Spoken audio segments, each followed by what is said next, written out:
I was born in the southern part of Iran, a city called Abadan. Born in a Muslim family, Shiite Muslim family. My grandfather was a Muslim leader, and he had 19 children, and out of 19 children, he had 84 grandchildren. And obviously, he had to choose one to carry the spiritual pattern of the life and the teachings for the next generation.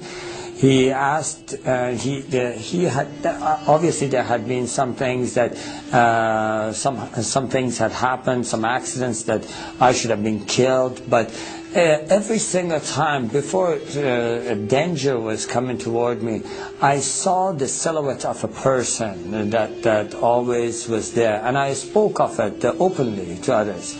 And my grandfather took that sign, obviously, that there is the spiritual leaders of Islam are looking over this boy, and they are protecting him. So he gave me very close attentions, and he taught me all the things I knew about Islam. I joined Hezbollah. I was in that army for about 3 years. I was studying Quran extensively then. My grandfather actually sowed this seed in my heart that I should share Islam with the poor, misled Christians, that have gone astray, and obviously remind and be a spiritual leader to our family outside Iran. I traveled to Malaysia, where I was caught with 30 illegal passports, put in prison. And so I started teaching Islam in the jail, and telling everybody what they must do, what are their duties toward Allah. And so I did this routine every day. I prayed obviously 5 times a day. Shiites do pray 3 times, and they include the 17 rak'ah in 3 times. But what I did, because I wanted to spend more time with God, I did it at 5 separate times. And then in the end of the evening, I would pray extra prayers. I would have the habit of reading through the Quran cover to cover once every 10 days. And I had gained the spiritual powers out of Islam. And Quran, they have the Jannah and the spiritual beings. And so speaking to them is not forbidden. In fact, there are stories of talking to them that Prophet Muhammad did. So I had been able to connect to that spiritual realm, and been able to acquire powers out of that. And so I was able to pray for people, especially when people, someone hurt them or someone did something to them. They would come to me and they would ask me to say a prayer, and immediately that person would get sick, have an accident, this kind of things, I was able to close my eyes, tell you what a person is doing in another room. And so this had made me more power hungry. And I wanted to gain more power. So I would spend and meditate more in the Quran. And so as I was doing that one night, I just was meditating in the verses, and there are words in the Quran that are repeated continually, repeatedly, but they have no meanings. They are the secrets of Quran. And so when I was meditating on this, a spirit entered the room, and it was much more powerful than I could handle, or I could overcome. And so I was filled with fear. And so I tried using all the tools Islam had given me. In the name of Allah, I command you to leave, Satan, I rebuke you, kind of things. And I used all those, and nothing was helping. At that moment, I was totally desperate, and I felt like it is choking me, choking the life out of me, and I felt like I'm dying in that cell. And I just cried out to the heavens, and I said, God, in Farsi, Khuda, help me. And immediately I heard a voice, just as clear as you hear my voice today. saying, bring the name of Jesus. And at that moment, I really seriously did not give it 1 second of thought. I feel like going back, I was drowning. And a man that is drowning, you throw a rope, they would never question you about the color of the rope. And just grab on.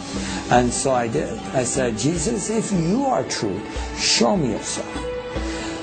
And to this day, I have no idea. Obviously, going back, I'm thinking, why did you word it that way? Why didn't you just say, Jesus, help me? I don't know why, but that's the way it came out. And before I was finished with the sentence, everything was back to normal. Now, that was not my conversion. That was the beginning of my confusion.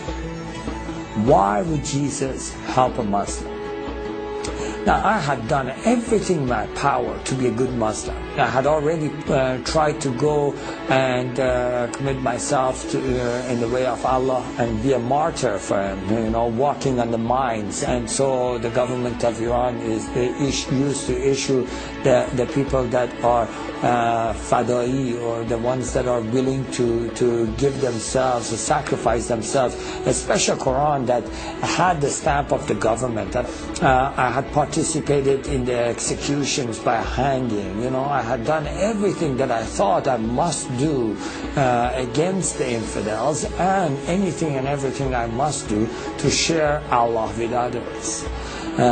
So I knew that something is wrong, and that was not because I doubted Allah or doubted Islam or anything. I fully believed, and I didn't know what that is, and it just confused me. And so I tried to just forget about it, But that question, why would Jesus help a Muslim? Why would Jesus help a Muslim? That would just keep coming at me. I believe in Muhammad, the last prophet, I would think, in the perfect religion. Why would Jesus come to help me? And so that 2 weeks period, I just got really confused, and I said, okay, I'm going to pray and fast and ask God Himself to show me the path. Obviously, I thought at that moment, and there are verses and things taught in the Quran that says the ways of Allah are many, and no matter what part and what part of the mountain you climb, you always come to the same mountain top. And I thought, maybe that is what God is, and then, no, maybe it is different for God. Maybe God has a specific way for me, and He wants me to follow that specific way. So I thought, I will never find out unless I ask this question. So I did. I prayed and fasted, and from the bottom of my heart, with all my strength, I asked, God, what is it that you want me to do? What way is it that you want me to follow? And so for 2 weeks, I sat in one place and I prayed as many hours as I was awake, and I fasted as many hours as I was awake, and I would just fall asleep literally on that place. I would wake up and I would just pray again and again, asking God, what is the way you want me? After 2 weeks, to no avail, I had no answer. And I really got frustrated. I just thought, forget it, what is this? I have no chance of finding out what He wants. I don't even know if God exists.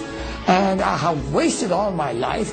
I have been afraid all my life, trying to do everything that would please Allah. And now He confuses me. If Allah is all great and He sees the heart, He knew in my heart I love Him. And what matters if I call Him whatever name I call Him? He knows in my heart I love Him. And if it does matter to Him, I ask Him. For 2 weeks I sat, prayed, and nothing happens. So, you know what? I'm going to go do my own thing. I'm going to go walk my own path. I'm going to do what pleases me. Obviously, at that very moment, I felt the power of God filled the room. Now, in Islam, the greatest sin you can commit, and you can never be forgiven for that, is doubting God Himself, doubting His teachings, doubting His prophet. And I had done that. And in Islam, they teach you that Allah never visits, God never visits human beings. I feel and I know against Islam I have committed the greatest sin that can never be forgiven. God's presence is in the room, and I'm confronted immediately with His holiness. All this is happening simultaneously, and I'm confronted.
Feel free to really get in there.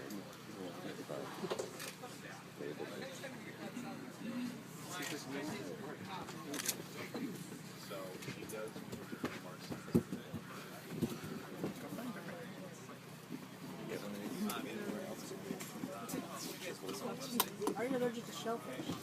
No.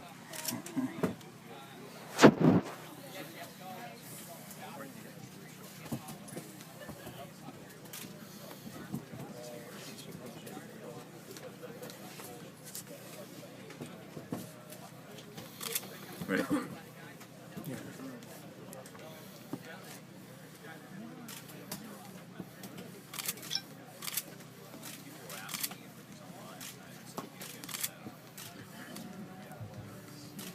Woo! It's a boy. That wasn't too bad. Yeah.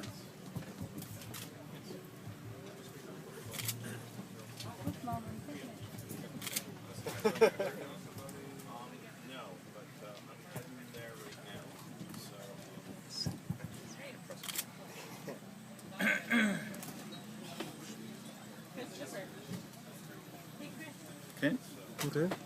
So, I'm gonna stick the Band-Aid on here. Thanks for letting us watch. Okay. So That was pretty exciting. a little bit of blood there. So go ahead and just keep pressure there. All right.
Assalamu alaikum. Many other Americans have Muslims in their families or have lived in a Muslim majority country. I know because I am one of them. But my father came from a Kenyan family that includes generations of Muslims.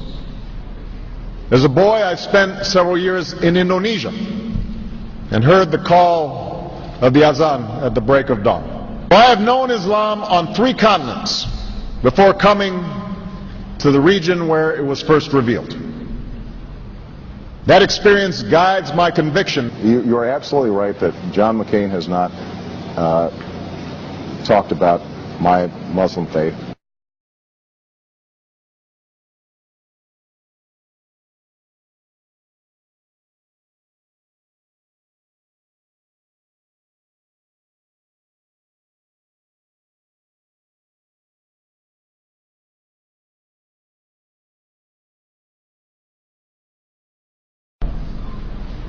As the Holy Quran tells us, the Holy Quran teaches that, the Holy Quran tells us, and the Holy Quran also says,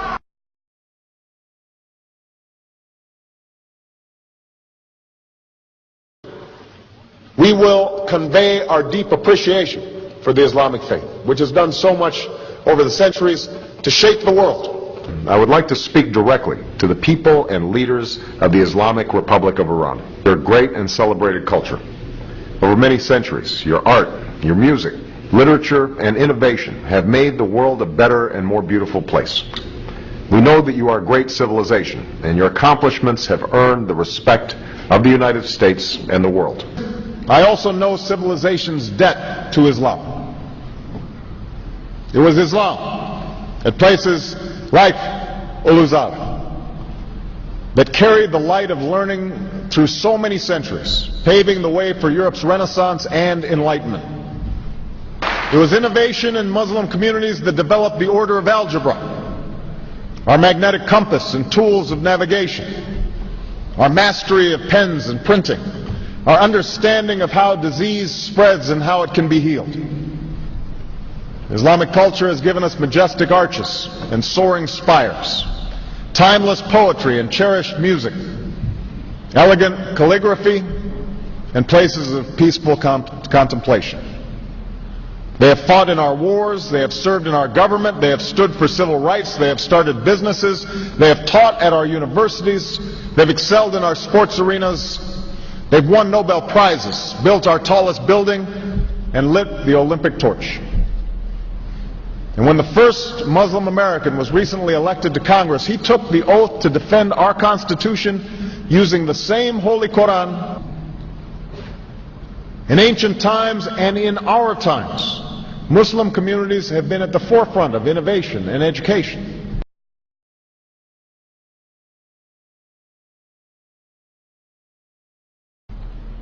Islam is not part of the problem in combating violent extremism. It is an important part of promoting peace. The enduring faith of over 1 billion people is so much bigger than the narrow hatred of a few. In the United States, rules on charitable giving have made it harder for Muslims to fulfill their religious obligation. That's why I'm committed to working with American Muslims to ensure that they can fulfill zakah.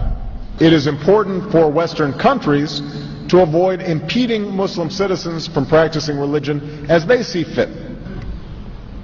And I consider it part of my responsibility as President of the United States to fight against negative stereotypes of Islam wherever they appear.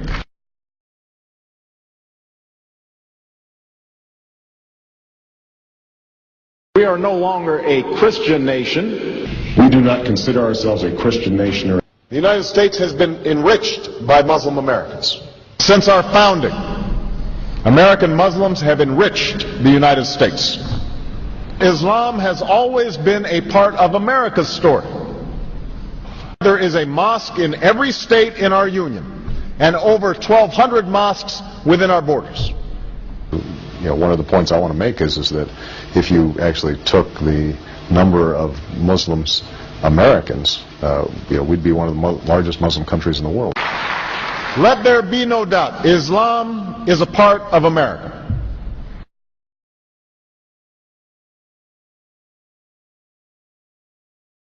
he did bow to the Muslim king, while he did not do it to the British Queen of England. And by bowing, he showed the world that I am subservient. I do bow down to you as a Muslim king, something no other president has done with Saudi Arabia. The Saudi king is his peer. He is not his subordinate in order to bow for him, and this is exactly what Obama did. Usually it is out of respect that someone would nod his head when bowing to royalty, and the ladies will give curtsy. But Obama went beyond what is required as a head of state and bowed to the Saudi king, and that's unacceptable. It sent the wrong symbol. When you say it sends the wrong signal, what signal do you think it sends? It sent a message that Islam is superior to any other master or king or president in the world, that an American president bound to a Muslim king. It also sent a message that terrorism and jihadism is giving Islam the respect it should have on the world stage, to the point that it made an American president, for the first time in history, bow to a Muslim king.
Presidential candidate Barack Obama is trying to change political fashion. He gave a speech in Iowa City today, and he wasn't wearing an American flag pin. Those pins have become synonymous with politicians since 9/11. Obama says he doesn't like how the pin has come to represent patriotism in America.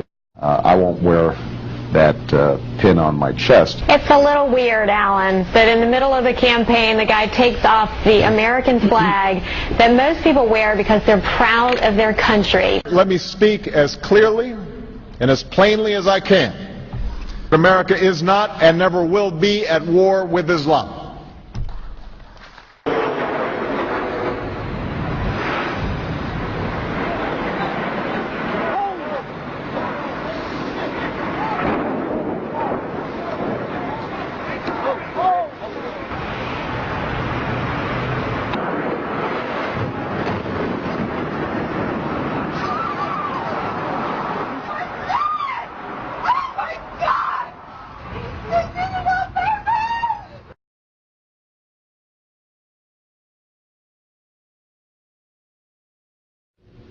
Thank you.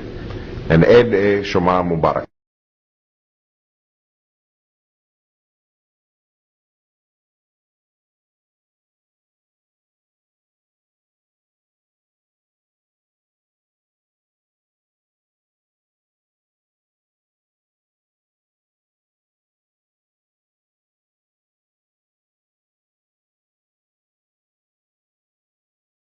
If I do win a second term as president, let me just say something to all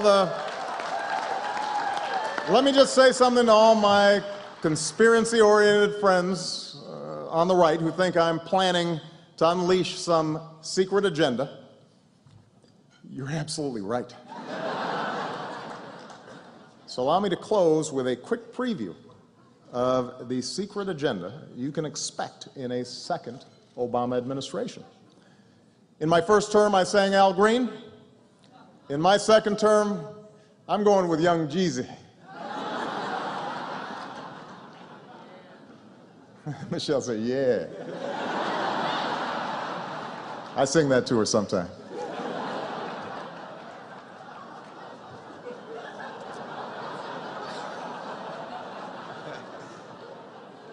In my first term, we ended the war in Iraq. In my second term, I will win the war on Christmas.